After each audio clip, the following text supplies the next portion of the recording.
السادات قال عنها هاتوهالي حية أو ميتة. البنت اللي لولا القبض عليها لكانت ساعة صفر الحرب 6 أكتوبر كانت هتكون عند الجانب الإسرائيلي، واللي لولا إعدامها لكانت مفاوضات السلام في خبر كان. البنت اللي خانت مصر وعيطت عليها إسرائيل.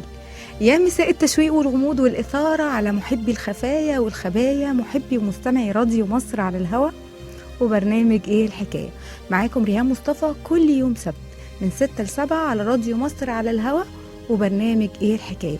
تقدروا تتواصلوا معايا طول وقت الحلقة عن طريق إيميل الراديو radio@egionair.com أو من خلال صفحاتنا على منصات التواصل الاجتماعي EG on Air. إيه قصة البنت دي؟ هبة سليم اللي قصة تجنيدها اتعملت في فيلم مصري شهير اسمه الصعود إلى الهوية. إزاي هبة سليم قدرت توصل لملفات سرية للغاية، وإزاي قدرت تجند ضابط مهم قوي في قواتنا المسلحة. إيه القصة الحقيقية لهبة سليم؟ هبة سليم كانت وطنية جدا، مصرية جدا، مخلصة جدا، مهتمة بقضايا الوطنية والقومية العربية ومتابعة جيدة للقضية الفلسطينية. فإزاي تحولت من النقيض للنقيض؟ قصة تجنيد هبة سليم ابتدت لما خدت الثانوية والتحقت بكلية الآداب قسم اللغة الفرنسية في جامعة عين شمس. هناك رئيس قسم اللغة رئيس الأدب الفرنسي، قسم الأدب الفرنسي، حط عينه على هبة سليم. هو في الحقيقة فرنسي الجنسية لكن عميل للموساد، وبالرغم إن التجنيد بيتم عن طريق يا الهدف يا المعلومة، يعني قواعد التجنيد لو أنا عايز معلومة في مكان ما بجند أي حد ليه علاقة بالمكان ده، أو لو هدفي شخصية معينة بجند أي حد ليه علاقة بالشخصية دي. هبة سليم لا كان عندها هدف ولا عندها معلومة، بس الدكتور بتاعها شاف إن فيها مقاومات يقدر جهاز الموساد يستفيد بيها، فالمهم رشحها لجهاز الموساد. بس إزاي جهاز الموساد هيجندها؟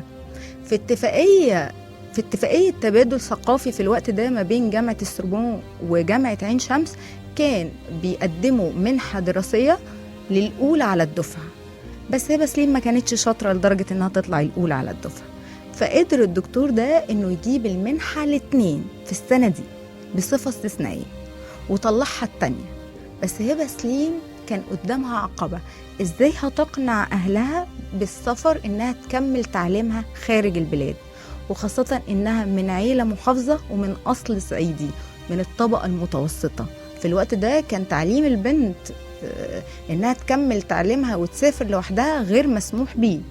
لكن هبة سليم قدرت تدخل لوالدها اللي كان بيحبها وكانت مدللة عنده، إنها تقنعه إنه يوافق إنها تسافر وتكمل تعليمها. وهناك سافرت فتعرفت على بنت بولندية الأصل يهودية المنشأ. هي دي اللي حوطتها واحتوتها وعرفتها بمجموعة من الشباب وحفلات السمر والسهر. وما تعرفش هبة سليم إن المجموعة دي كانوا كلهم يهود، وكان فيهم الضابط اللي مكلف بتجنيدها. المهم البنت كانت عندها حالة إحباط بسبب قرارات الحكومة المتخبطة في الوقت ده وبسبب النكسة، فكان عندها حالة يأس. فإزاي دخلوا لها يقنعوها إنها تشتغل معاهم وبدون مقابل؟ زي ما بقولك كده، هبة سليم اشتغلت مع جهاز الموساد بدون مقابل.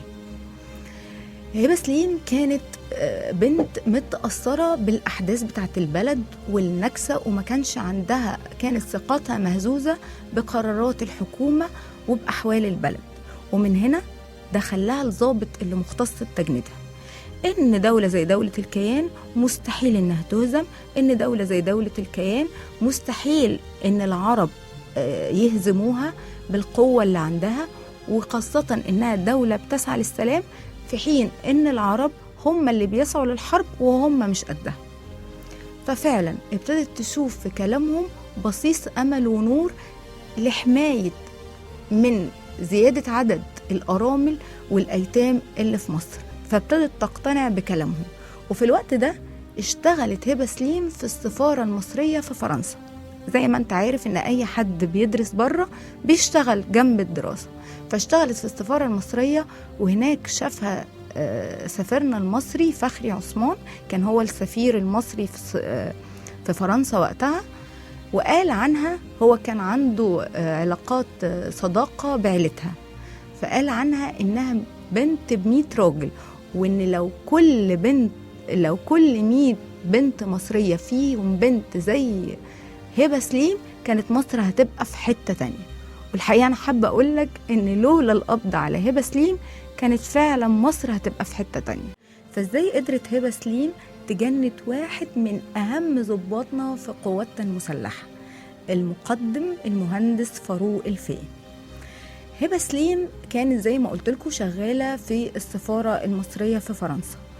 المعلومات اللي جابتها للموساد ما كانتش قد كده، فجهاز الموساد قال يطلع بيها مرحلة أعلى من كده، فقال لها اكتبي لي كده قائمة بأسامي معارفك اللي في مصر، عشان عينهم تلمع على اسم ضابط في الجيش المصري. الضابط ده كان بيحب هبة سليم جدا وتقدم ليها أكتر من مرة، لكن ده كان حب من طرف واحد. هبة سليم طول عمرها شخصية متمردة وعقلية متفتحة، وكانت شايفة إن فاروق الفقي شخصية تقليدية فما حبتوش، فقالوا لها بس عندك انزلي مصر وابتدي رجعي علاقاتك بيه، أو شوفي هو نسيكي ولا زي ما هو. هبة سليم ساعتها شافت ان هم بيضحوا بيها، هم هينزلوها مصر، فخافت، الا انهم قالوا لها انزلي على ضمانتنا. ونزلت هبة سليم ودبرت صدفة بحيث يقابلها الضابط ده بدون ما يبان انها صدفة مدبرة. وفي المقابلة دي انبهر بيها اكتر من الاول. الفتاة اللي كان بيحبها رجعت متفتحة اكتر وعلى الستايل الاوروبي، فعشان يبهرها زي ما انبهر بيها ابتدى يطلعها على منصبه الجديد ومعلومات وخرائط سرية للغاية، رغم صغر سنه، إلا إن القائد بتاعه كان بيرشحه لمناصب ما كانش بيعتليها حد في سنه. وكان معظم الخرائط والمعلومات اللي سرية للغاية، وسرية للغاية مش لأهميتها ولا لسريتها، ده نظام معمول بيه في الجيش المصري، إن المعلومات دي بنظام سري للغاية عشان يبقى معروف مين اللي بيطلع عليها. فكان فاروق الفقي ده من الناس اللي بتطلع على الملفات دي، والحقيقة اداها لهبة سليم وللجهاز الموساد بيضة مقشرة. فابتدت تقنعه ان في مؤسسة للسلام بتسعى انها تنشر السلام وتمنع الحروب حوالين العالم، بس بتحتاج انها تجمع معلومات. ودي الحقيقة المدخل اللي كان بيدخله الموساد في الوقت ده عشان يجند كتير من حوالين العالم. المهم استجاب ليها فاروق الفقي بسبب حبه وتعلقه الشديد بيها، وابتدأ الجهاز الموساد يعمل له مرتب، بس كانت هبة سليم بتحوشوله معاها، مفيش غير انها بعتت له 8 تاكسيين بحيث ان هو يدوق طعم النعمة يعني. وطول الوقت بتقول له انها هتبقى مراته، وان هم هيستقلوا في فرنسا، وانها بتحوش فلوسه معاها عشان خلاص بمجرد ما يتم مهمته يعيشوا في فرنسا في تبات ونبات. فازاي فاروق الفقي تخلى عن عقيدته العسكرية؟ وهل الحب هو بس الدافع اللي كان سبب في ان فاروق الفقي يستجيب لهبة سليم ويتطوع للموساد رغم عقيدته العسكرية؟ وعد معايا كده كمية الخسائر اللي كانت بسبب تجنيد فاروق الفقي. أول حاجة، قواتنا المسلحة كانت عاملة مجموعات استطلاعية خلف خطوط العدو عشان تستكشف المنطقة في الخليج وتصورها. ففي مرة من المرات لقوا الجانب الإسرائيلي مستنيهم عند النقط المقررة دي، لدرجة إن في مرة من المرات احتكوا ببعض. وهنا المخابرات الحربية قالت إن الجانب الإسرائيلي حصل على أجهزة إنذار استباقية، وهي دي اللي بتحدد لهم أماكننا، وما جاش في بالهم إن في عدو أو جاسوس جواهم. تاني حاجة، ودي اللي كشفت فاروق الفقي، ضرب مدرسة الصاعقة. تالت حاجة، ضرب القواعد الجوية. احنا في الوقت ده كنا في حالة حرب، فكان من وقت للتاني بيتم إنشاء قواعد جوية بشكل سري، فكان بيتم تفجير المنطقة بمجرد صب القوالب الخرسانية. وليك إنك تتخيل الخسائر المادية والمعنوية اللي حصلت في صفوفنا في الوقت ده. وابتدى أنور السادات يوصل له معلومات إن في اختراق جوه صفوفنا في الجيش المصري، وابتدت المخابرات الحربية تحط عينها عشان تستكشف مين ممكن يسرب معلومات للجانب الإسرائيلي، عشان يعملوا اجتماع لقادة الصاعقة ويبلغوا بيه ناس معينة، فيتم ضرب الاجتماع، المكان اللي المفروض مقدر ان كان يحصل فيه الاجتماع ده. وهنا بس شافوا مين، حطوا ايديهم مين اللي كان على معرفة وعلم بموعد ومكان انعقاد الاجتماع ده، عشان يلاقوا 7 من اعظم قادة سلاح الصاعقة. فالمخابرات الحربية حطت عينها على ال7 دول، واللي كان منهم فاروق الفقي. لكن فاروق الفقي كان ضابط زي ما قلت لك، مخلص ووطني، وكان متفاني في عمله. فالقائد بتاعه اللواء نبيل شكري استبعده تماما، قال لهم انتوا تشكوا فيا انا وما تشكوش في فاروق الفقي. بس مع المتابعة ابتدى تتساقط من ال7 دول واحد ورا التاني، لغاية ما فضل تحت البحث 2، فاروق الفقي وواحد كمان، عشان يلاقوه باعت جواب غرامي في رسالة لحبيبته إن هو مشتاق لإن هم يعيدوا أيامهم اللي كانت في اسكندرية، وفيها معلومة سرية للغاية مبعوثة على عنوان في محل أنتيكا لفرنسا. في نفس الوقت كانت المخابرات العامة المصرية واقع في إيديها جواب، بس كان مجهول الأطراف، لا معروف مين الراسل ولا المرسل إليه، غير العنوان بتاع محل الأنتيكا لفرنسا. وفي معلومة في الجواب إن في إن هو ركب أريال راديو زي ما احنا اتفقنا، وفي الوقت ده ما كانش أصلا في أريال راديو. فهنا ابتدوا يجمعوا المعلومات إن فعلا فاروق الفقي هو العميل اللي معيناه الموساد داخل صفوفنا. واللي عايزة أقوله لك إن فاروق الفقي كان من ضمن 4 كانوا هيعرفوا بساعة الصفر الحرب 6 أكتوبر. الحقيقة إن هبة سليم نجحت في مهمة تجنيد فاروق الفقي، البيضة اللي كانت كل يوم بتبيض ذهب لجهاز الموساد، وقرروا إن هم يكافئوها بمبلغ حوالي 10,000 فرنك، إلا إنها رفضت وقالت لأ، دي خدمة أنا بقدمها لبلادي، يعني أنا بحمي زيادة عدد الأرامل والأيتام، أنا بس كل اللي أخده 8 تذكرة الطيران. هنا جولدا مائير حبت تكافئها على طريقتها، فقالت لهم هاتولي البنت دي نستقبلها في إسرائيل. وحسب اللي قالته في التحقيقات لما اتقبض على هبة سليم إنها سافرت إسرائيل حوالي 9 مرات، وهناك شافت أحسن معاملة، كانت بتسافر بطيارة خاصة، وكان بيلازمها حرس من حرس الجيش الإسرائيلي، وإنها شافت منهم احترام ما شافتهوش من ولاد بلادها اللي كانت شغالة معاهم في السفارة المصرية.